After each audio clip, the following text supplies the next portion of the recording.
নীতি সুধার 10% অপরিবর্তিত রেখে মুদ্রানীতি ঘোষণা করেছে বাংলাদেশ ব্যাংক। বেসরকারি খাতে ঋণ প্রবৃদ্ধি আগামী ডিসেম্বর মধ্যে 7.2 এবং জুনে 8% অর্জনের লক্ষ্য নির্ধারণ করা হয়েছে।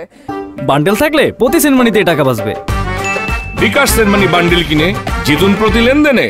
বৃহস্পতিবার বাংলাদেশ ব্যাংকের সভা কক্ষে চলতি অর্থ বছরের প্রথম মুদ্রানীতি ঘোষণা করেন গভর্নর ডক্টর আহসানিজ মনসুর। গভর্নর জানান, মূল্যস্ফীতি ধীরে ধীরে কমছে, তবে এখনও কাঙ্ক্ষিত মাত্রায় আসেনি।